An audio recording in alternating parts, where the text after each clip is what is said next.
I think it's time we blow this scene. Get everybody in the stuff together.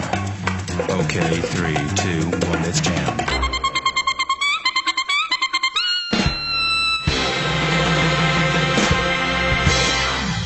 On today's episode of One Minute Reactions, reacted Demon Slayer, Kimetsu no Yaiba, episode 20, Pretend Family. So coming off last week's episode, it was just absolutely perfect. I enjoyed every second of it, and it seems I wasn't the only one. It was actually trending on Twitter, gaining a lot of attention. So how do you follow up such a monumental episode? In all honesty, just with another high quality one. Now coming off last week's episode, Tanjiro and Nezuko were up against Rui, the lower fifth of the 12 Demon Moons. This kid honestly was just a frickin' monster and truly seemed unbeatable until Tanjiro and Nezuko pulled off a brother-sister combo attack. As Tanjiro's life flashed before his eyes, we get a glimpse of his father, and where Tanjiro begins to mimic his dance, also known as Hinokami Kagura, Dance of the Fire God. Yes, it turns out Tanjiro's father had a breathing ability himself, but it still seemed this wasn't enough. Parallel to Tanjiro and his father, we had Nezuko and her mother. This heartfelt moment unlocks her blood art ability, exploding blood. And with this, it seems they finally have taken down the spider demon, or so we thought. In the split second before this combo landed, Rui decapitated his own head, meaning the Nichiren sword actually never touched him. And now we have a seemingly unaffected demon, and both Tanjiro and Nezuko are knocking on death's door. Hell, Tanjiro can't even call out Nezuko's name, but as if fated by God, a miracle has occurred. Giyu has finally shown up, and in what seemed like moments was able to dispatch Rui once and for all. As Rui seems to be unleashing his ultimate attack, cutting thread rotation, Giyu counters with Breath of the Water style, 11th form, Dead Calm. And it's as if the threads never even touched him, never even got close. And as Rui's trying to figure out what the hell just happened, as Giyu uses the blind spot of a single blink to approach and deliver a single slash, instantly decapitating Rui. Meanwhile, at the other end of the forest, the elder sister spider demon, while trying to frantically please Rui, is recalling her life before she met her soon-to-be brother. Yes, it seems Rui's innate desire to have a family was the reason he gathered all these demons together, and actually sent them through a process of not only drinking his blood, but making them transform to the point where they all look alike. But it seems this relationship was only skin deep. If you disobeyed him or even reverted back to your previous demonic form, even by accident, the punishment was severe, and in most cases meant death. As we get a glimpse of this family, it is huge compared to what we saw in this arc. And just like the mother did, the previous elder sister, who tried to run away with the new one, we see her shed tears as she's burning to death, a punishment bestowed on her by Rui due to her sister's betrayal. But to me, those aren't tears of sadness, they're of relief. Just like the mother, Rui put this family through hell, and I think honestly, they're glad to be dead. Maybe in the next life they can find some semblance of peace, now that they don't have to deal with this little monster. But before we go any further into the flashback, the demon comes across to surprise Murata. Yes, one of the last remaining demon slayers of the group previously sent to this mountain. She surprise attacks him, enveloping him in a string of web, turning it into a ball, which secretes acid that'll slowly liquefy the person inside. But we cannot forget that Giyu is not the only Hashira on this mountain. Yes, the demon has encountered Shinobu, whose way of thinking is interesting to say the least. She begins to put the demon through questioning, asking her how many humans she has killed. The demon says 5, but the Hashira knows this is a lie. I've seen those balls before. I've counted at least 14. I think you've done at least, let's see, 80 humans in, but it's okay, we can be friends. I'll just have to torture you a bit, otherwise the human souls can never find rest. And in an utter act of futility, the demon tries desperately to attack, yet is no match for Shinobu, wielder of a unique poison sword and user of Breath of the Insect. Although she may not be able to decapitate a demon, her wisteria poison is able to do the job just fine, in only a way more grotesque manner. And the episode ends as if the souls of the fallen family are confronting Rui about his obsession with family, where he admits he was just trying to remember, thus ending today's episode. I have to say I love the combination of episode 19 and 20. 19 builds up this invincible creature that is one of the members of the 12 Demon Moons. They took a combination attack between Tanjiro's sword and the explosive force of Nezuko's blood ability, basically strapping a jet engine onto a sword, and they still weren't weren't able to kill him. He came back like it was nothing, yet Tanjiro and Nezuko are basically bleeding to death, and then out of nowhere Giyu shows up, and in only a couple moves is easily able to dispatch this creature that is seemingly invincible in our heads. If the goal of this episode was to showcase how powerful the Hashiras are, it did it amazingly. And I also have to bring up a common thread between all the battles we've seen in the series so far. It's the reflection afterwards. To this point, we're told to hate demons. They are vile creatures that feed on humans. They need to be eradicated. Yet at every opportunity, the series takes a serious note into the look of these demons' former lives. They're very sad. They've gone through hardships. It's as if they want us to feel more for these demons. Up to this point, personally, I thought Rui was a piece of shit. The way he treated his supposed family was just appalling. Yet at the end of this episode, there is a glint of pity. This really does bring up conflicting emotions, and we've even seen Tanjiro have to deal with this. This definitely causes me some introspection and self-reflection, trying to put myself in the shoes of a demon slayer and the demon he's slain. It's definitely a tall order. Overall, how do you follow up a perfect episode? Just with another high quality one. And with that being said, I cannot wait for future episodes.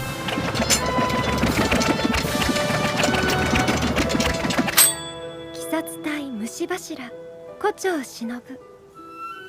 私は柱の中で唯一鬼の首が切れない剣士ですが、鬼を殺せる毒を作ったちょっとすごい人なんですよ。